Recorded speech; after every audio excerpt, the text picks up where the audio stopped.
Som. A próxima vez que eu vim, vou pregar sobre a língua.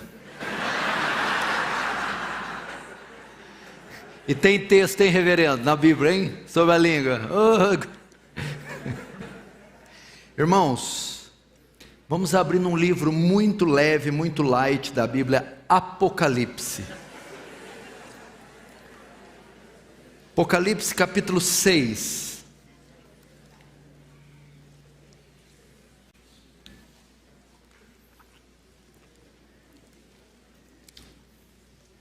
Se tiver dificuldade de abrir, pede para o irmão te ajudar aí. Apocalipse capítulo 6. Vamos ver o que diz a santa palavra de Deus no verso 1. João é quem está relatando as visões aqui. Vi, quando o cordeiro abriu um dos 7 selos, e ouvi um dos 4 seres viventes dizendo, como se fosse voz de trovão, vem. Vi então e eis um cavalo branco, e o seu cavaleiro com um arco, e foi-lhe dado uma coroa, e ele saiu vencendo e para vencer. Outras traduções, vitorioso e para vencer. Deixa aberto aí, não feche, feche apenas os olhos. Pai Santo, diante de Ti nos curvamos, da Sua destra, do Seu poder, cônscios da nossa pequenez, da nossa insignificância, e da Sua majestade e da Sua glória. Atrevemos nos dirigir as palavras, nos dirigir a Ti com nossas palavras, e voltar nosso rosto a Ti, por causa dos méritos do Seu Filho, por causa da incondicionalidade do Seu amor.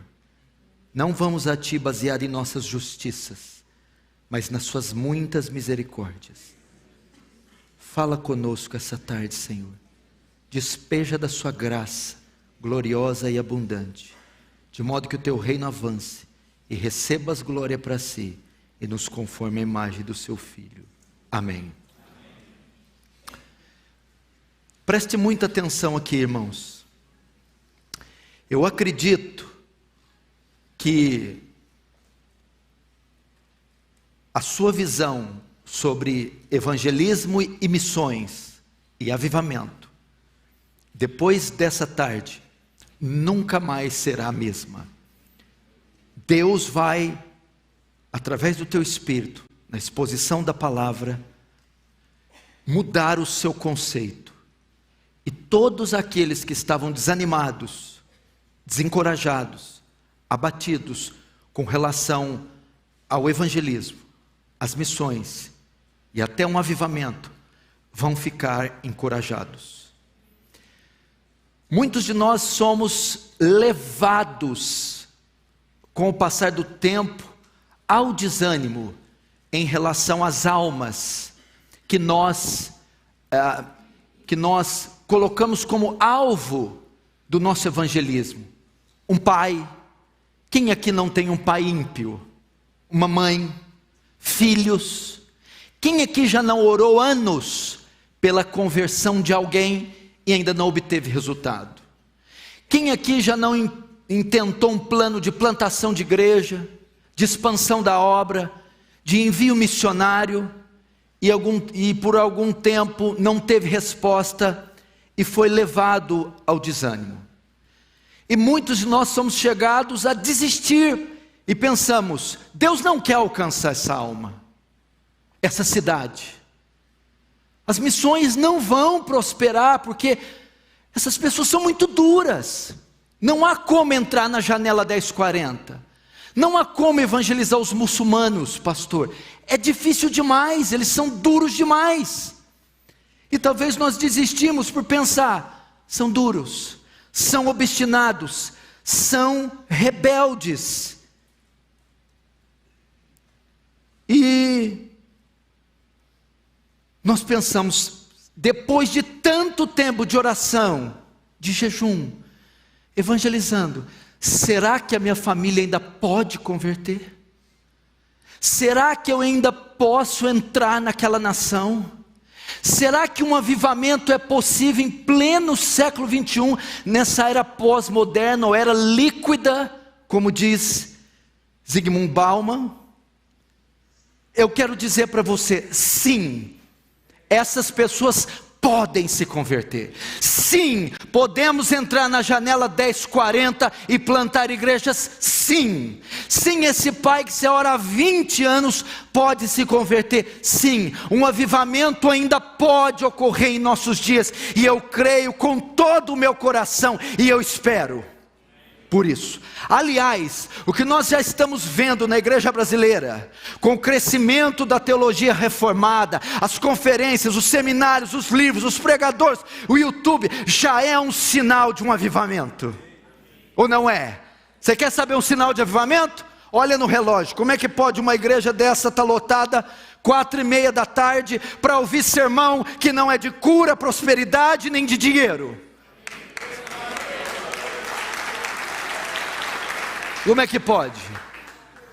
E detalhe, em plena terça-feira, já são sinais de avivamento. Agora, sim pode, presta atenção, qual a garantia que o avivamento é possível, que as nações podem ser alcançadas? O cavalo branco. O cavalo branco é a garantia que almas vão se converter ainda aos borbotões. Eu creio nisso. Vamos entrar então para você entender o que eu estou dizendo. O capítulo 6 de Apocalipse ocorre logo após a vitória do Cordeiro. O Cordeiro vence, sobe aos céus e pega da mão daquele que está sentado no trono o livro. O livro que tem 7 selos. E ele abre o primeiro selo. Quando ele abre o primeiro selo, ocorre o primeiro acontecimento. Um cavalo branco é liberado. É o primeiro ato após morre na cruz, sobe aos céus, é coroado com muitas coroas, e o Pai dá-lhe o livro, que é o quê? A história, o controle da história está nas suas mãos, e ele tem 7 selos, e João chora, porque ninguém foi achado na terra e no céu, digno de abrir o selo, mas o ancião diz, não chore, o Cordeiro que morreu, ressuscitou, ele é digno de tomar o livro e abrir o selo. Então ele abre, desata, o primeiro selo, e vai acontecer o primeiro ato, após a ressurreição na história, e esse ato ele é tipificado na figura de um cavalo com um cavaleiro branco, é o primeiro evento. O que pode ser esse cavalo branco? Qual é a interpretação para o cavalo branco? A maioria esmagadora da igreja brasileira, que é dispensacionalista, entende que o cavalo branco é o anticristo. Eu não creio que é o anticristo, por quê? Porque a cor branca nunca é destinada ao anticristo na Bíblia, ou ao demônio, ou a Satanás. Então a cor branca nunca é usada para se referir a ele. Segundo, a maneira com que ele está revestido, uma coroa e um arco, esses são símbolos que também não são usados para o anticristo. Terceiro nome que ele carrega, vitorioso e para vencer, fala de invencibilidade. O anticristo não vai ser invencível, vai ser esmagado com o sopro da boca. Mas o que é? A segunda interpretação, também mais popular, é que ele é Cristo, vitorioso e para vencer. E Apocalipse 19 menciona esse cavaleiro de novo como sendo Cristo. Mas eu vou trazer uma terceira interpretação que eu creio ser a mais evidente para o texto. Apocalipse 6, o cavalo branco, na verdade é a figura de 3. São 3 personagens em um. O cavalo branco é o Evangelho, a pregação do Evangelho. Mas vamos lá. É também Cristo? É também Cristo. E também o reino? Sim, também o reino. O cavalo branco é a chegada do reino, junto com o seu rei, e a mensagem do reino. O cavalo branco é a expansão do reino, é a pregação do evangelho que vem junto com o seu rei, é a instauração do reino, que vem com seu rei e com a sua mensagem, a pregação do evangelho. É isso que significa o cavalo branco. E eu vou te explicar por quê.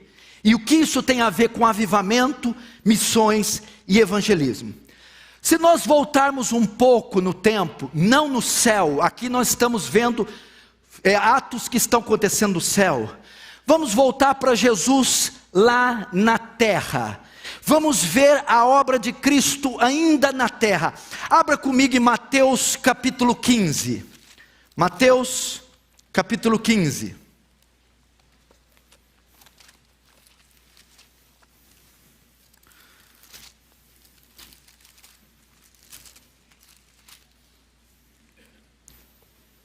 Mateus 15, verso 21. Partindo Jesus dali, retirou-se para os lados de Tiro e Sidom. E eis que uma mulher cananeia, que viera daquelas nações, clamava: Senhor, filho de Davi, tem compaixão de mim. Minha filha está horrivelmente endemoniada. Ele, porém, não lhe respondeu palavra. E seus discípulos aproximaram-se e rogaram: Despede-a, pois vem clamando atrás nós. Mas Jesus respondeu: Não fui enviado, senão as ovelhas perdidas da casa de Israel. O que aconteceu? Presta atenção. O que está acontecendo aqui?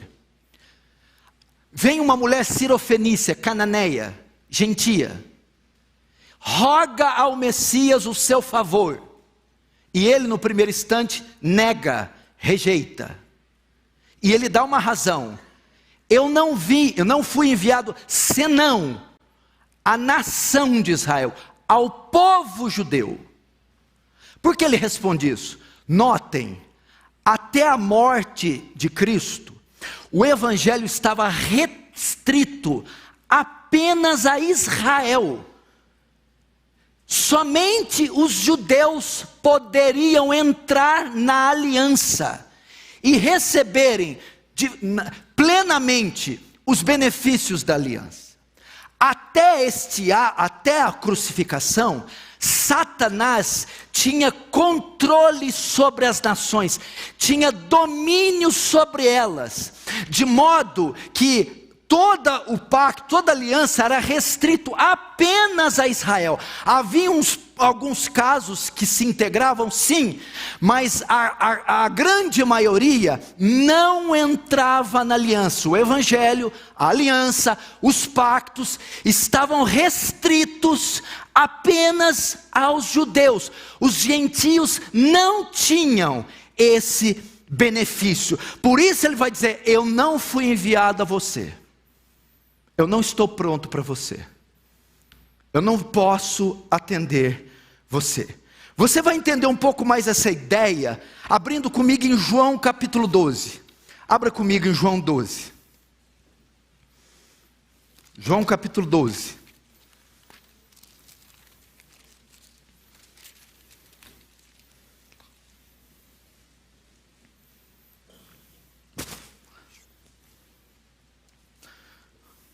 João capítulo 12, verso 20.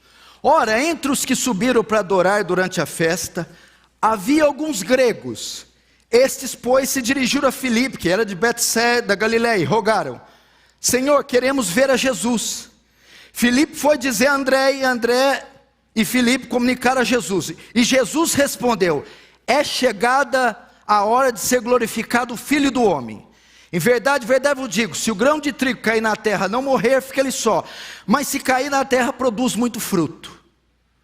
Olha aqui para mim. Veja só. Jesus está numa festa. E vem alguns gregos. E querem falar com Jesus. Gregos. Gentios.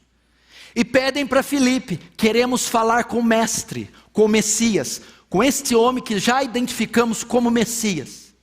E Filipe vai falar para Jesus: Jesus, tem uns gregos aí, uns gentios, aqueles que não são do pacto nem da nação de Israel, querem falar com o Senhor.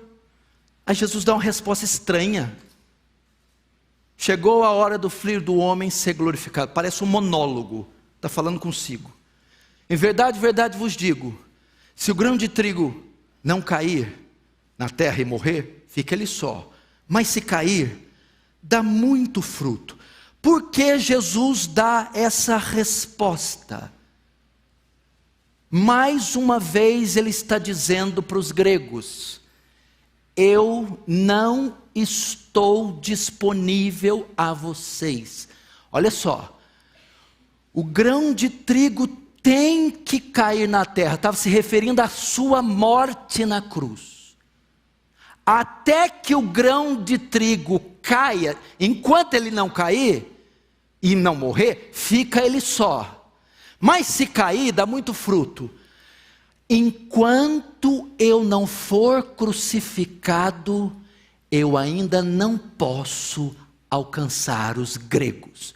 Sabe qual resposta ele está dando para Filipe dar aos gregos?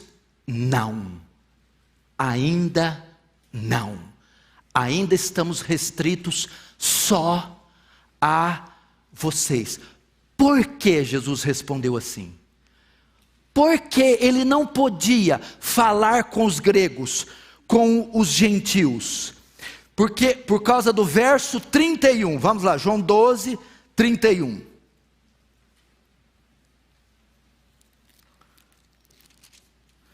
Diz assim: chegou o momento de ser julgado este mundo, e agora o seu príncipe será expulso. E eu, quando for levantado da terra, atrarei a todos a mim mesmo. Veja só, ele está dizendo: chegou o tempo de ser julgado o príncipe desse mundo. Esse mundo e o seu príncipe, e ele será expulso. Jesus disse: Satanás ainda detém o domínio das nações, de modo que o evangelho está impedido de chegar. Mas chegará o dia que o príncipe desse mundo, aquele que cega as nações, que restringe o evangelho de chegar, será expulso. E quando ele for expulso, aonde que ele vai ser expulso? Na cruz.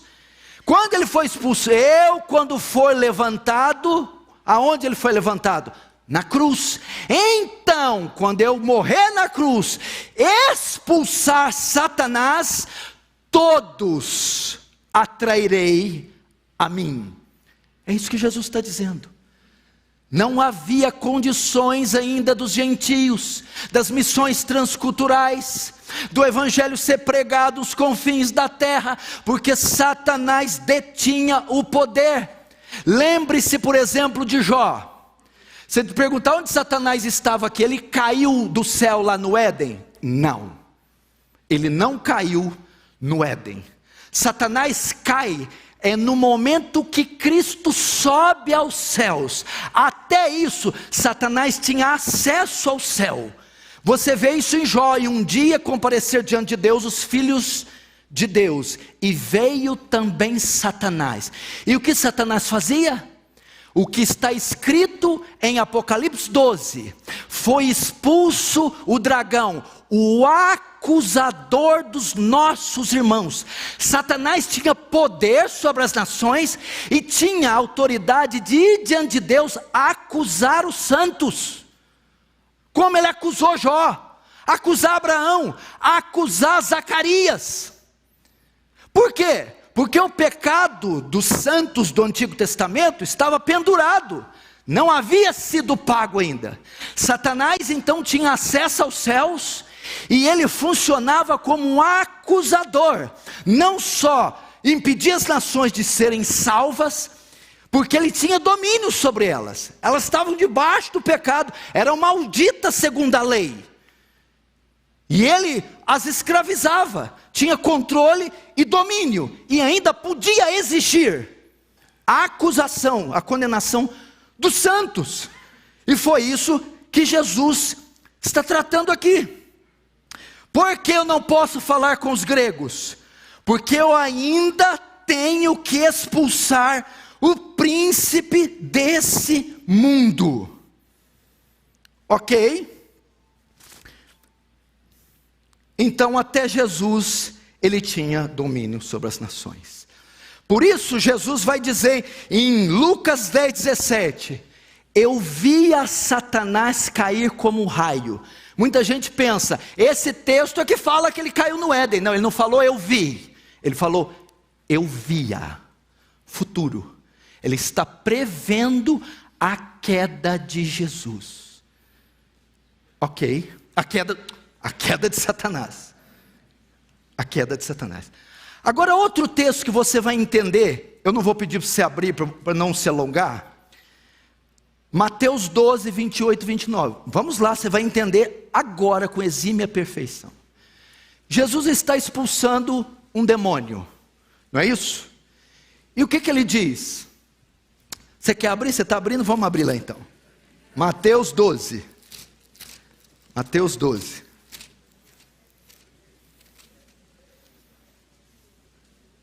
Verso 28.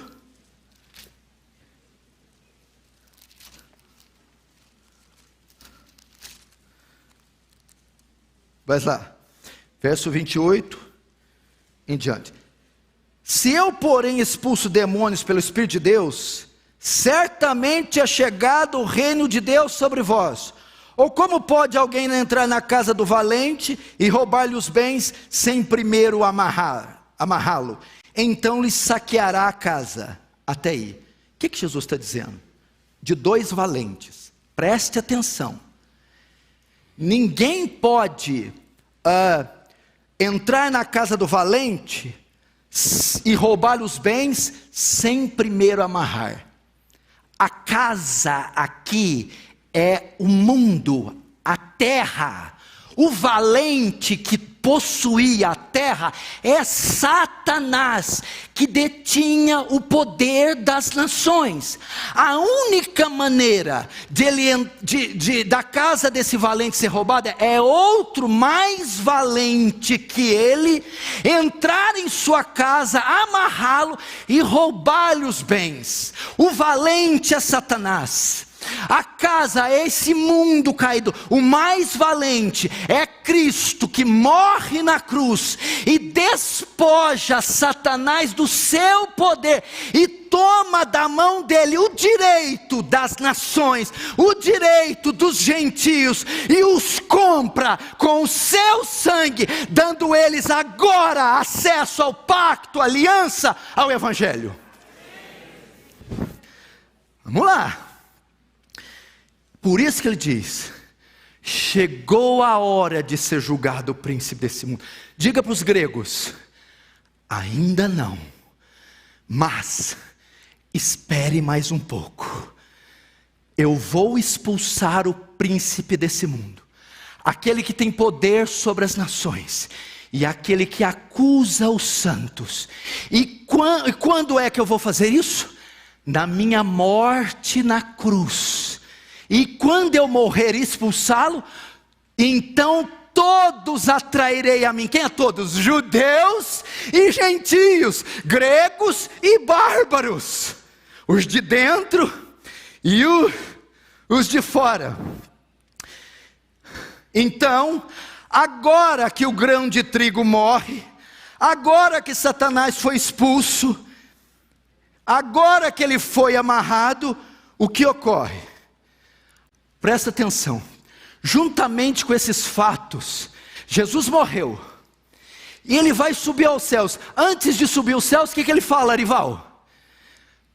E agora, todo poder foi me dado no céu e na terra, portanto ide e fazei discípulos de todas as nações. Antes da cruz, não, só os gentios, gregos, não, mulher sirofenícia, não. Agora que eu expulsei o príncipe desse mundo, verti meu sangue, agora todo o poder foi me dado, não só no céu, mas também na terra. Eu comprei com meu sangue o direito dos chineses, japoneses, muçulmanos, kardecistas, orientais, os africanos, entrarem na aliança, serem salvos. Então, ide e fazei discípulos de todas as nações, batizando-os em nome do Pai, do Filho e do Espírito Santo, ensinando-os a guardar todas essas coisas. Eis que estou convosco até a consumação do século.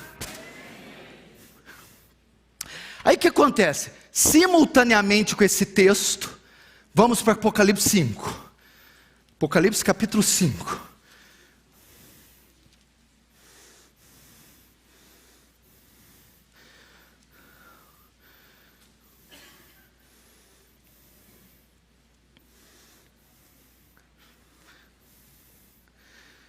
Apocalipse capítulo 5, verso 1. Vi na mão direita daquele que estava sentado no trono um livro, escrito por dentro e por fora, de todo selado com 7 selos.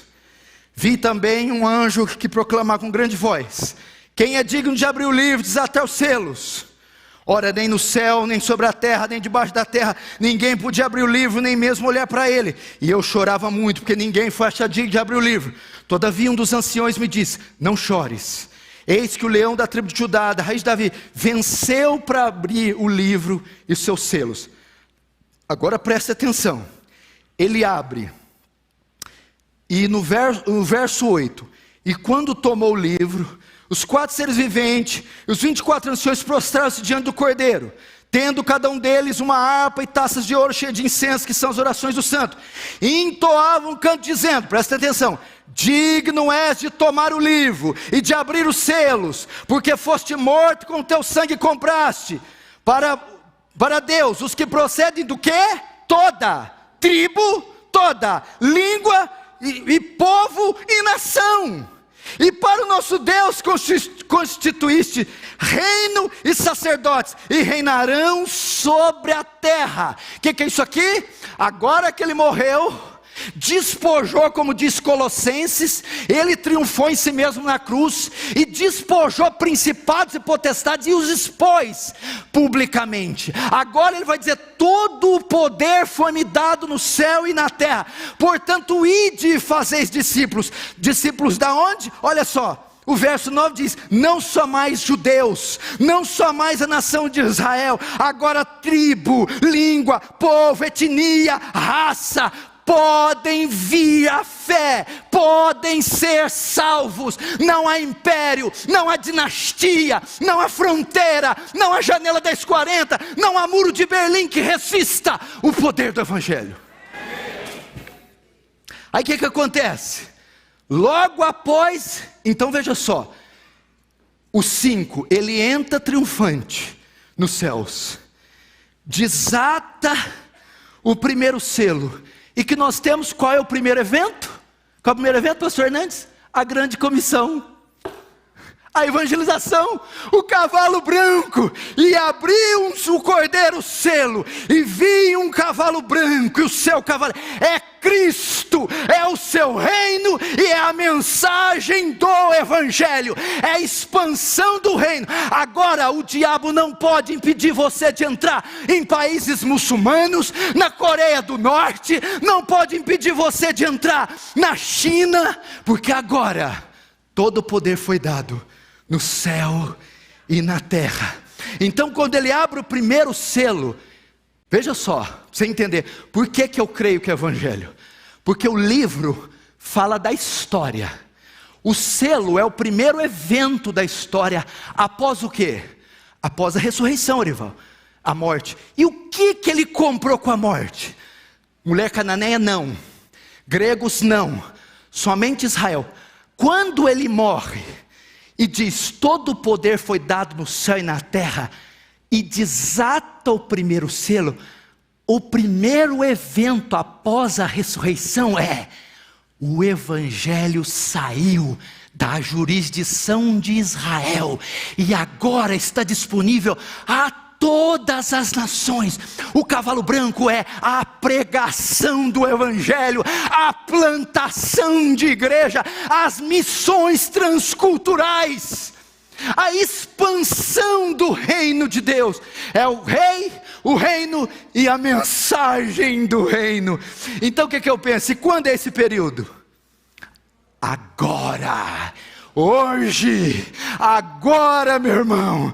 Então por isso que ele diz: portanto, uma vez que eu morri, uma vez que eu expulsei o príncipe desse mundo, uma vez que eu o derrotei, agora ide e fazei discípulos de todas as nações. De todas as nações.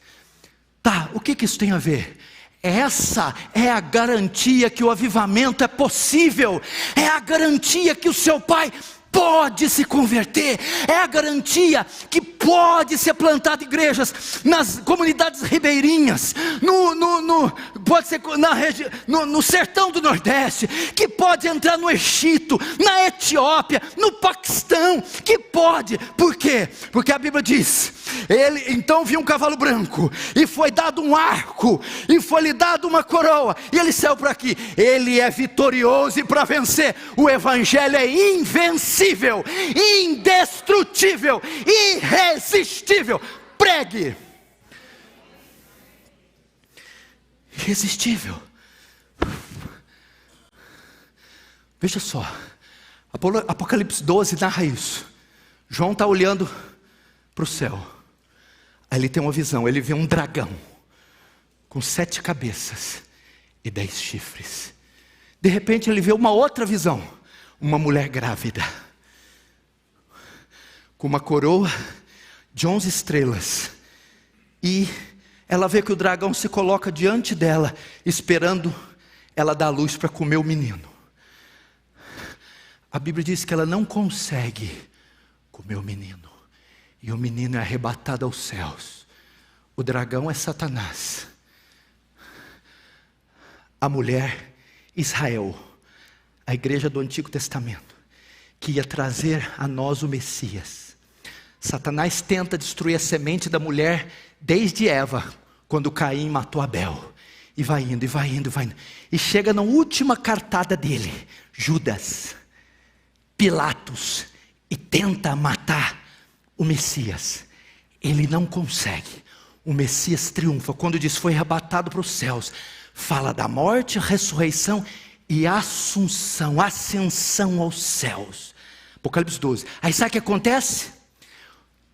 Ai de ti, ó terra, porque o diabo desceu sobre vós cheio de grande cólera, sabendo que pouco tempo lhe resta, porque o acusador dos nossos irmãos foi expulso, despojado, derrotado. Ninguém mais pode impedir você de pregar o evangelho.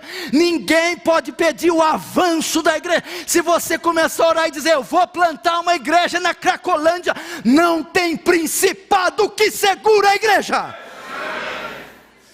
Tu és Pedro, sobre esta pedra edificarei minha igreja, e as portas do inferno não prevalecerão contra ela. Agora Paulo pode estufar o peito e dizer em Romanos 10, 11: e há de ser que todo aquele, não só judeus, todo aquele que invocar o nome de Deus pode ser salvo. Há de ser salvo. Agora vamos ver o cavalo branco trabalhando. Vamos ver o cavalo branco em ascensão. Veja só o cavalo branco agindo em Atos capítulo 2. Rapidamente comigo. Atos capítulo 2. Veja o cavalo branco. Coisa linda. Atos 2 é a festa do que mesmo? Festa do que? Pentecoste. O que quer dizer Pentecoste?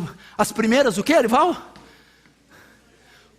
Os primeiros efeitos do selo. Os primeiros efeitos, vejam só, vamos ver, Atos capítulo 2, verso 14. Então se levantou Pedro com os 11, erguendo a voz advertiu-os nestes termos: varões judeus e todos os habitantes de Jerusalém, tomai conhecimento, disse, atentai às minhas palavras.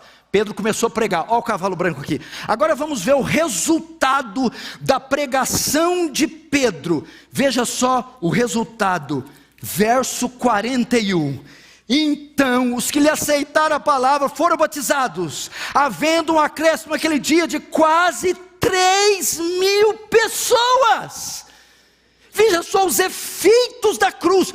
Todo poder foi me dado no céu, ninguém pode impedir. Pregue. Pedro pregou 3.000 almas. Ah, pastor, mas isso aqui eram os judeus, eu quero saber de gente. Pois não, Pedro separado para o ministério dos gentios, e adivinha quem? Dos judeus, e adivinha quem? Para o ministério dos gentios. Vamos ver o cavalo branco, ele começou a agir em Jerusalém, calma, não pode inverter a ordem. Depois ele foi para a Judeia, depois para Samaria, depois ninguém segurou mais o cavalo, acho que ele deve estar até em Marte, se tiver uma alma lá, ele está lá. Manda um folheto com a nave espacial, está lá o cavalo branco entrando. Vamos ver então agora o cavalo branco passando pelos gentios, Atos 13. Aqui o cavalo só levou 3.000 almas. Quem já pregou num sermão e ganhou 3.000 almas? Alguém? Então, pois é, vamos lá, Atos 13. Atos 13.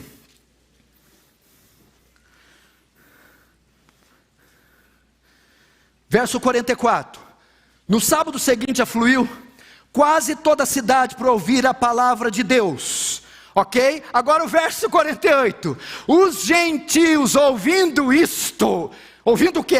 A pregação do evangelho, o cavalo branco, regozijaram-se e glorificaram a palavra do Senhor, e creram todos os que haviam sido destinados para a vida eterna, e divulgava-se a palavra do Senhor por toda aquela região. Veja, meu irmão, veja o evangelho penetrando, indo além das fronteiras, Jerusalém, Judeia, Samaria e até os confins da terra. Quem foi que virou a bacia do Mediterrâneo de pernas para o ar? Quem foi? Mas veja só, não parou não, esse cavalo branco é danado. Veja o 14, ninguém para esse cavalo branco. Atos 14, 27. 26, e dali navegaram para Antioquia, onde tinham sido recomendados a graça de Deus para a obra que já havia cumprido. Olha o 27, ali chegados, reunida a igreja, relataram quantas coisas fizera Deus com eles, e como abrira aos gentios a porta da fé, e como abriram, meu irmão, aos muçulmanos a porta da fé, e como abriram, meu irmão, aos alemães a porta da fé, aos iranianos, aos iraquianos a porta da fé, o seu pai, a sua tia, aquele vizinho, aquela favela, a porta da fé está aberta, a porta aos gentios está aberta, podemos pregar. Que coisa gloriosa! Se aquele homem já não para, a hora que eu preparei o sermão, eu falei, gente, ninguém vai aguentar aqui, pastor, mas ele já não descansa, já não dorme, ele quer plantar a igreja. Eu acho que quando ele era criança, o primeiro presente que ganhou foi uma igrejinha.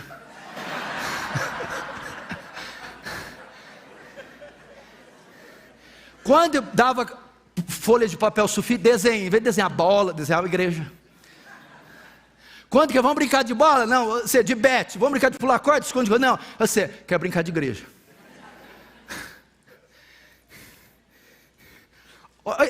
Meu Deus, eu regozijo. Meu irmão, vocês acham, vem cá, vocês que seguem Illuminatis, vocês que gostam da teoria da conspiração, meu irmão, irmãos, vocês creem na soberania do diabo? Não, meu irmão, é a soberania de Deus. Vem cá, você acha que Deus vai perder para o diabo? Charles Haddon Spurgeon diz assim: eu acredito que eu vou ver mais pessoas no céu do que no inferno, porque o meu Jesus não vai perder para Satanás. Você quer ver isso? Olha só o cavalo branco, olha a profecia do cavalo branco. Volta comigo lá em Isaías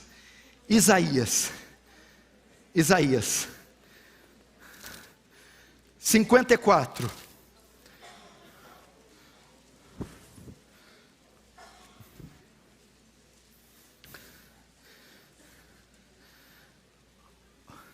Olha que profecia linda, Isaías 54:1. Canta alegremente, ó estéreo. Falando da igreja do Antigo Testamento, que não deste a luz, exulta com alegre canto, exclama tu que não tivesse dores de parto, porque mais são os filhos da mulher solitária do que os filhos da casada, diz o Senhor. Alarga o espaço da tua tenda, estendo toda a tua habitação. Mas por que o Senhor está dizendo isso para Israel? Não impeças, alongas as tuas cordas, firma bem as suas estacas, porque transbordará para a direita, para a esquerda, e a tua posteridade, olha lá, possuirá Israel, possuirá as nações, e fará que se povoem as cidades assoladas.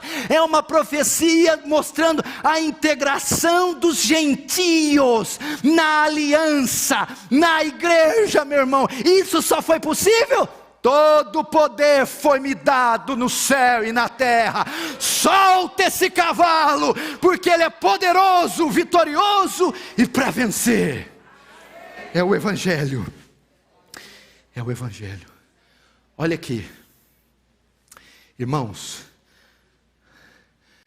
só tem uma maneira do Evangelho falhar, é se você se calar, é se você não pregar, e há de ser que todo aquele que invocar o nome do Senhor será salvo. Como invocarão de quem não creram, e como crerão de quem não ouvirem, e como ouvirão se não há quem pregue, e como pregarão se não forem enviados. Se nós estamos fracassando em plantar igreja, evangelizar, fazer missões, a culpa não é do poderoso Evangelho, é porque nós o estamos omitindo.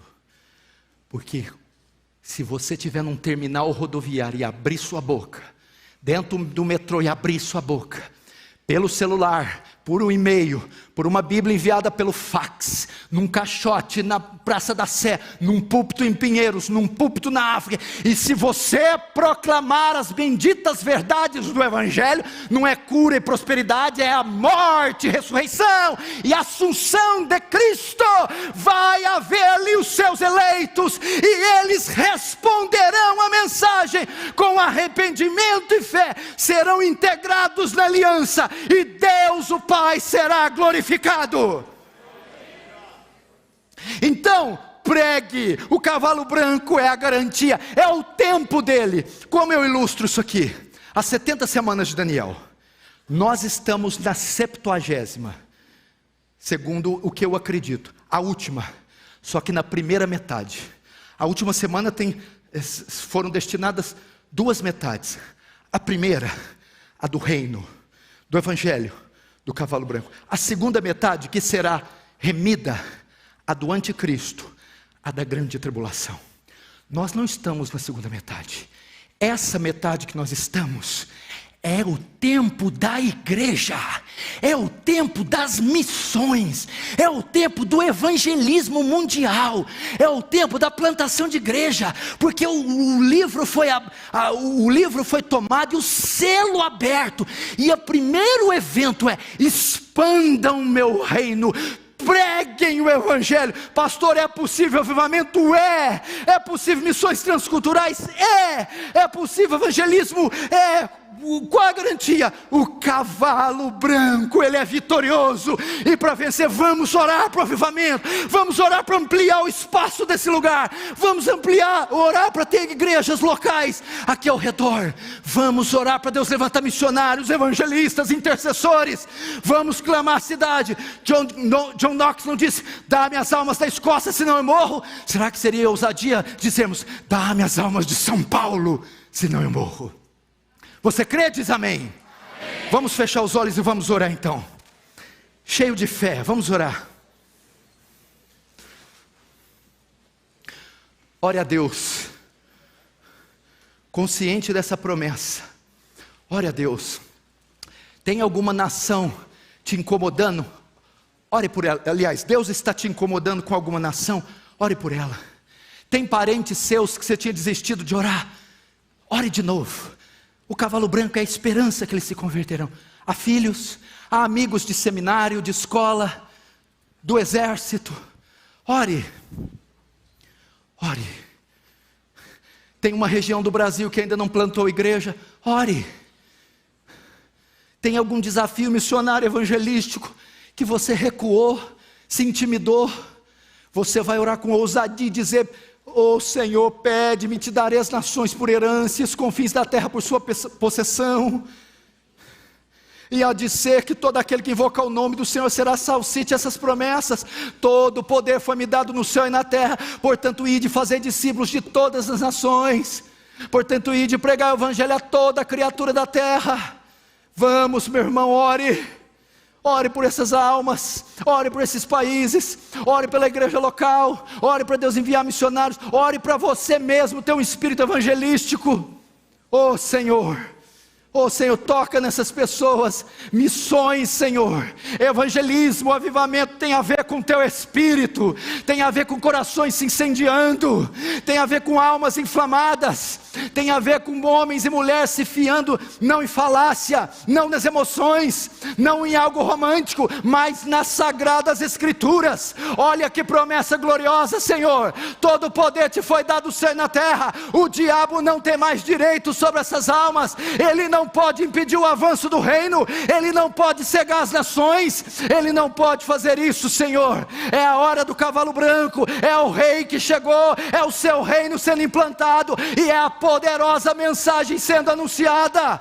Vamos, meu irmão, estufe seu peito, ore a Deus: Senhor, me reveste de poder, de ousadia, de graça, me envia as nações, me envia os confins da terra, me envia como missionário na minha empresa, na universidade, na faculdade, que eu pregue, não confiando no pregador, mas na pregação, não no mensageiro, mas na mensagem. Ela é poderosa, oh Deus. Descansaremos nessas promessas, Senhor. Não seremos covardes. Os filhos das trevas não serão mais prudentes que os filhos da luz, Senhor. Não ficaremos em nossa cama, no ócio, nos gastaremos e nos deixaremos gastar, Senhor. Temos o antídoto em nossas mãos, temos a vacina, temos o remédio, temos a espada, temos a lanterna, temos a tocha. Então iremos, avançaremos aos famintos, aos bêbados e drogados, aos presídios. Iremos, Senhor, iremos de noite, iremos de dia, pregaremos em tempo e fora de tempo, para jovens, para idosos, para solteiros, para crianças, para ricos e pobres, não importando quem, não importando onde, não importando como. Pregaremos, Senhor, pregaremos, até que um dia estejamos diante do seu trono, batendo continência para ti, dizendo: eis as almas que o Senhor me confiou, eis os povos que o Senhor me confiou, eis as igrejas, aqui estão, Senhor, aqui estão. Oh meu Deus, tenha misericórdia de nós, Senhor. Oh Deus, que esse congresso não seja só para cumprir um protocolo, só mais uma agenda evangélica, mas que o mover de Deus esteja ocorrendo aqui, Senhor, que vidas estejam sendo chamadas, tocadas, que a própria igreja seja marcada por um genuíno avivamento, Senhor. Oh Deus, eu creio que São Paulo será um núcleo, Senhor, será o coração de algo bíblico, o coração, Senhor, da teologia bíblica, será um celeiro de missionários, Senhor, que aqui será, Deus, um ponto, Senhor, onde Deus manifestará a sua glória, onde haverá salvação, onde prodígios acontecerão, Senhor, e o diabo será esmagado nessa nação, Senhor, as suas obras serão esmagadas. Então nós veremos quem é que tem mais poder, quem é que manda nesse local. Ó Deus, a finalidade máxima, Senhor, não somos nós, não é nossa glória, a finalidade máxima é a sua glória, o seu nome, que São Paulo se dobre diante do nome de Jesus. Amém? Eu termino com essa frase. Paulo escrevendo a Timóteo preso: não se envergonhe das minhas prisões, mas a palavra de Deus não está presa. Podem prender o mensageiro, a mensagem não. Podem matar o pregador, a pregação não. Ela é invencível e ela é vitoriosa. Amém?